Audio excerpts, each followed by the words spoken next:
Muchísimas gracias, querido Sergio. Buenos días a quienes nos acompañan de los medios de comunicación y a quienes nos siguen a través de las redes sociales del Senado de la República. Bienvenidos a este espacio plural que es el Senado de la República, la casa de la oposición, donde desmentimos todos los lunes al presidente de la República.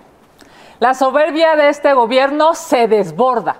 La cónsul de México en Turquía, dentro de las arengas que se dan con motivo de nuestra celebración de independencia, háganme ustedes el favor, gritó el nombre de López Obrador poniendo al nivel de nuestros héroes nacionales al presidente en turno. Una ciudadana la increpó y bueno, sin lugar a dudas, el problema es que esta ciudadana ha sido violentada terriblemente por la cónsul que debería de comportarse como una servidora pública.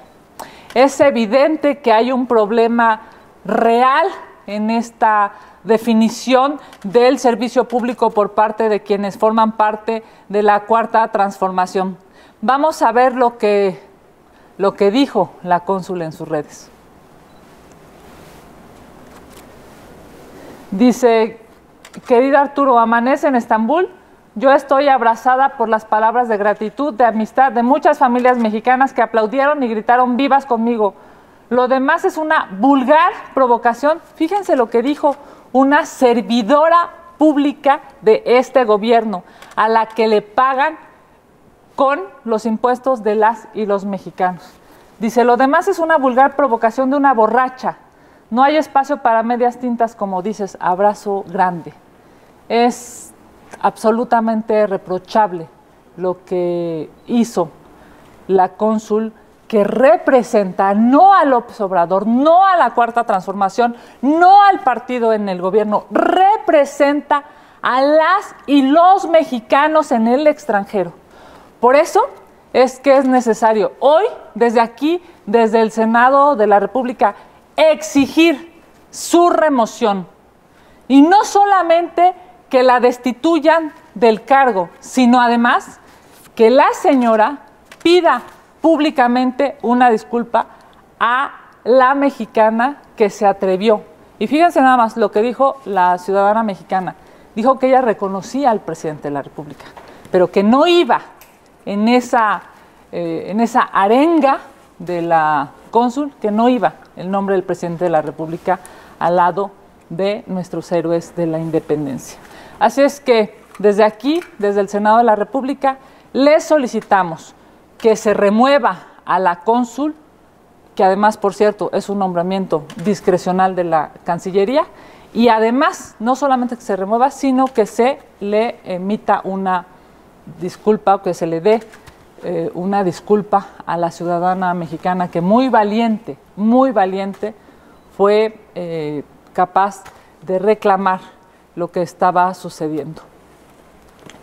Pero bueno, no solamente vimos estas arengas absurdas y ridículas en el exterior, también aquí en la Ciudad de México, los vivas a López Obrador y a Claudia Sheinbaum se hicieron visibles. Lo hicieron las alcaldesas de Magdalena Contreras, quien por cierto perdió las elecciones y quizá con un grito fuera de lugar trata de quedar bien con sus jefes, aunque lamentablemente no con la ciudadanía. Por un lado fue la alcaldesa de Magdalena Contreras y por otro lado una arenga impresentable fue la de la alcaldesa en Iztapalapa, quien por cierto, déjenme decirles, en lugar de estar gritando vivas a AMLO o vivas a Claudia Sheinbaum, debería de gritar todos los días que faltan vacunas en Iztapalapa, porque ningún menor de 30 años, un solo iztapalapense, uno solo, no se ha vacunado de menos de 30 años. Ahí sí, señora alcaldesa, debería de gritar, pero debería de gritar para que haya vacunas. Al parecer en la Cuarta Transformación están aferrados en destruir nuestra historia y en hacer el ridículo con gritos que solo demuestran ignorancia y servilismo. Aunque sin duda lo más vergonzoso de la semana pasada fue la pleitesía con la que se trató al presidente de Cuba. Invitado de honor, háganme ustedes el favor, en el desfile del 16 de septiembre, pese a los reclamos de los ciudadanos cubanos. Y dentro de la reunión de la CELAC, el trato diferenciado que tuvieron el presidente de Cuba y de Venezuela, a comparación con los demás primeros mandatarios, dejó mucho que desear. ¿Y qué decir sobre la política exterior de este país? Dentro de los acuerdos de la CELAC, uno de ellos fue crear un fondo para la lucha contra el cambio climático. Así como lo oyen, uno de los acuerdos fue que se creara un fondo que hubiera recursos para luchar contra el cambio climático. Mientras aquí López Obrador literalmente es candil de la calle y obscuridad en su casa, porque la apuesta de la cuarta transformación en México es para las energías fósiles. Bueno, es más, se atrevió a desaparecer los fideicomisos encargados del cambio climático. Así de incongruentes son en este gobierno. Otro aspecto a destacar de esta reunión es la falta de mujeres. Vean esta imagen. Aquí está. Invisibilizadas las mujeres en la CELAC. No solamente porque había muy pocas, las pusieron en la última fila. Muy lamentable. Para terminar, una reflexión. López Obrador ha sido insistente en sustituir la OEA. ¿Será porque este organismo internacional le hace frente a los gobiernos populistas y autoritarios? ¿Es por eso por lo que lo quiere destruir? Lo que más importaría es saber que en México es prioritaria la jurisdicción de la Comisión y de la Corte Interamericana. Así es que si quiere destruir la OEA, la pregunta es, ¿quiere dar pasos atrás en los derechos humanos de nuestro país? Una pregunta que, si la respuesta es sí, es terrible, es inhumano y es vergonzante. Vamos a sus preguntas. Muchas gracias. Muchas gracias, senadora. Empezamos con la de Gerardo Cedillo. Le pregunta sobre los resultados de la CELAC. Dice, ¿fue un revés para Andrés Manuel y los gobiernos de Venezuela, Cuba y Nicaragua? Bueno, sin duda lo que pasó en la CELAC demuestra claramente una cosa, y es que los gobiernos autoritarios no pueden vivir siempre en su burbuja, que tienen que salir y que en el mundo les van a reprochar sus gobiernos en donde persiguen a la oposición, en donde encarcelan a la oposición, en donde las libertades son disminuidas, incluso aplastadas. Es terrible lo que se está viviendo en estos gobiernos autoritarios. Y ya esta semana se dio muestra de cómo se pueden levantar las voces de otros primeros mandatarios para reclamar. No se puede vivir en el oscurantismo de manera permanente. Qué bueno que hubo presidentes, primeros mandatarios que levantaron la voz, que reclamaron la violación de derechos humanos, que exigen, por supuesto, que haya una priorización de las libertades en el planeta. En lo que está pasando en América Latina es muy preocupante, y más preocupante aún que los inviten a una reunión como esta y que pues pareciera que los tratan con alfombra roja. Es terrible. Yo creo que el presidente de la República pues se llevó el chasco de su vida. Yo creo que nunca se imaginó que las noticias que repercutieran a propósito de la reunión que él convocó estuvieran basadas prioritariamente en pues el reclamo a la violación de derechos humanos, el reclamo a los gobiernos autoritarios, el reclamo a la falta de libertades. Qué bueno que el presidente de la República se dé cuenta que no es lo que el mundo merece, no es lo que América Latina merece y no es lo que, por cierto, aquí en México merecemos. Gracias, senadora. Víctor Mayel le pregunta, ¿ve usted repercusiones inmediatas con Estados Unidos por la visita de Díaz-Canel y Maduro a México, o el gobierno de Biden dejará pasar este desatino del presidente Andrés Manuel? Bueno, yo espero por el bien de México que no haya repercusiones. Es impresentable lo que pasó, es inentendible cómo el presidente López Obrador vive en un mundo paralelo.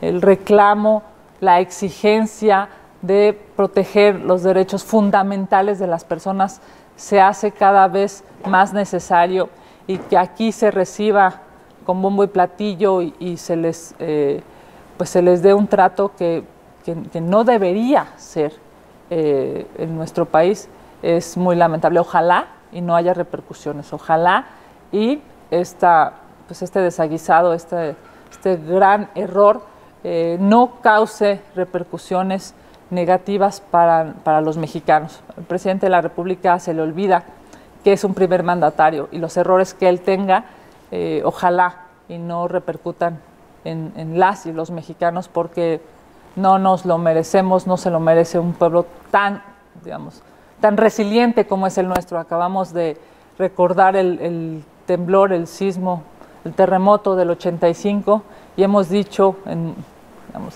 de muchas formas, hemos dicho que los mexicanos somos resilientes, salimos adelante, pero ojalá y esto que pasó no repercuta en nuestro país ni en nuestras relaciones diplomáticas ni comerciales con Estados Unidos.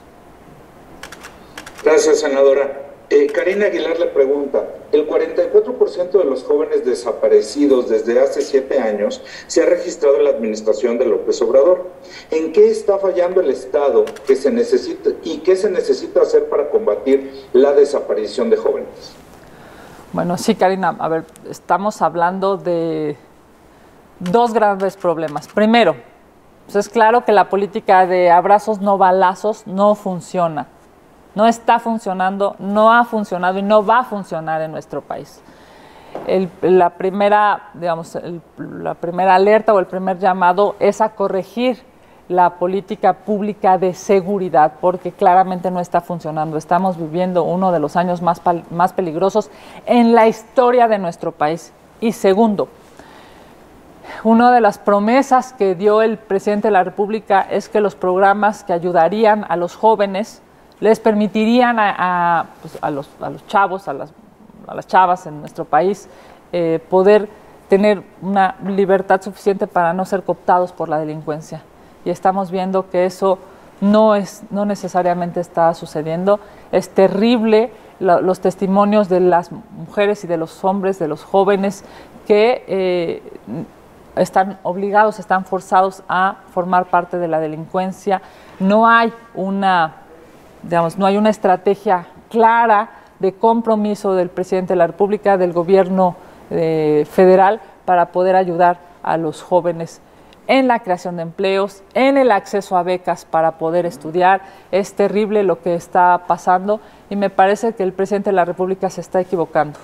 1 de cada 3 mexicanos es joven y no darles oportunidades para salir adelante será terrible, no solamente para ellos, sino para su entorno, para su comunidad, y es algo que este gobierno tiene que corregir.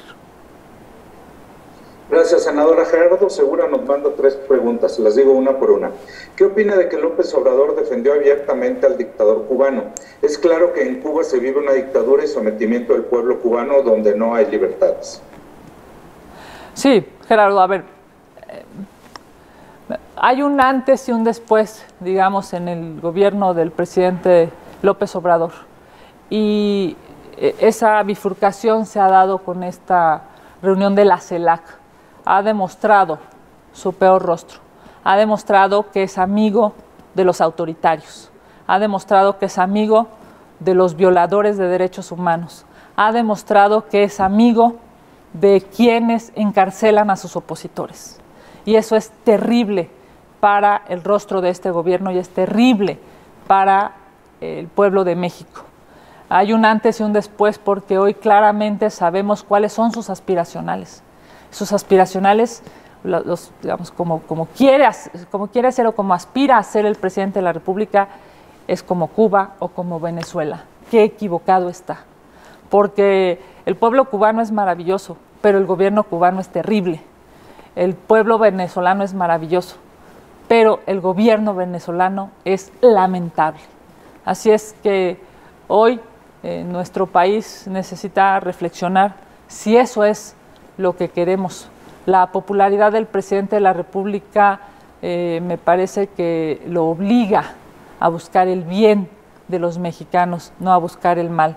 Y si aspira a ser como los dirigentes cubanos y venezolanos, pues que Dios nos agarre confesados, porque eso va a ser terrible. Gracias, senadora. También Gerardo Segura pregunta, su opinión del Cubagate, además de que Claudia Sheinbaum está más entretenida en promocionar su imagen que en atender el desastre en el metro y la inseguridad en la Ciudad de México. Bueno, es esta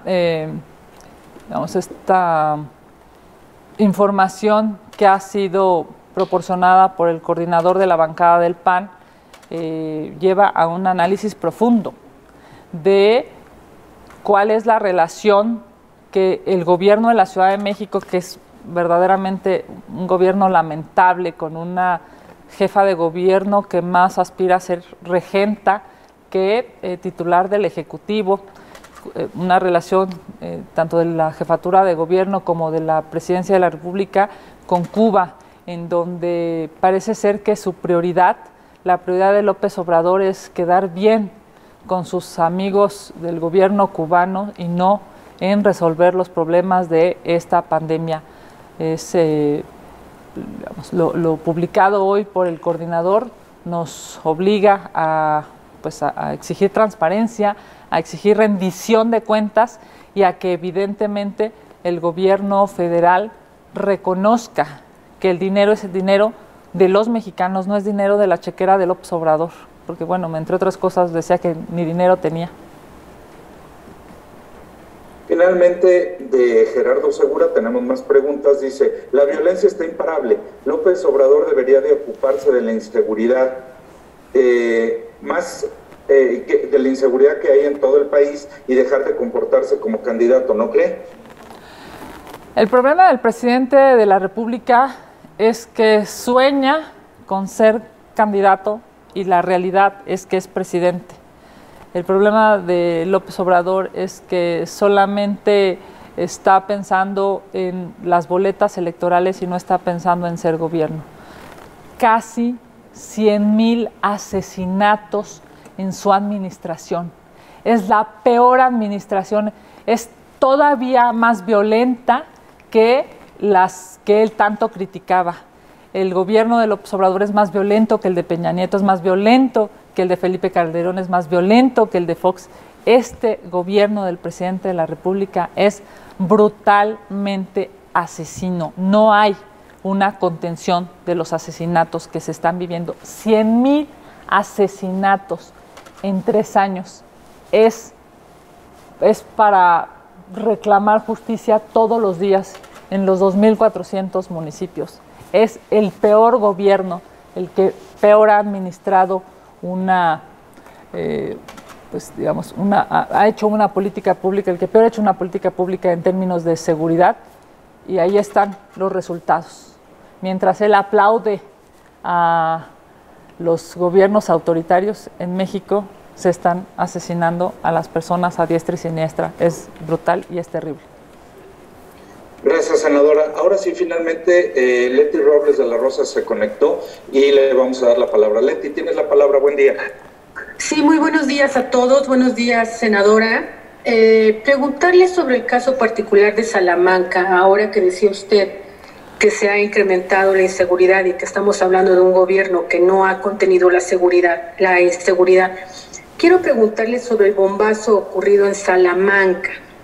¿Qué implica esto? ¿Estamos en la antesala de un grupo criminal, narcocriminal, que ya está optando por prácticas terroristas, como lo hicieron en su momento los cárteles colombianos allá en la década de los 90? Y si la actuación y la creación de la Guardia Nacional no ha sido una diferencia fundamental en este combate al crimen. Senadora, muchas gracias. Buen día. Gracias, Leti. Primero que nada, desde mi perspectiva, por supuesto que son actos de terrorismo. Por supuesto que es necesario que haya una investigación eficiente. Es más, es oportuno que la Fiscalía General de la República atraiga el caso. Es muy lamentable las pérdidas humanas, las víctimas que se están perdiendo, que las vidas humanas que están perdiendo en una acción como esta. Yo te diría, debe ser tratado como terrorismo y debe ser investigado por la Fiscalía General de la República. Actos como estos nos demuestran que la política pública de abrazos no balazos no está funcionando. Pues si no tenemos más preguntas, senadora, agradecerle entonces su tiempo, agradecerles a las compañeras y a los compañeros de La Fuente y les estaríamos enviando los materiales en un momento. Muchas gracias. Muy bien, muchas gracias. Bonita semana para todos.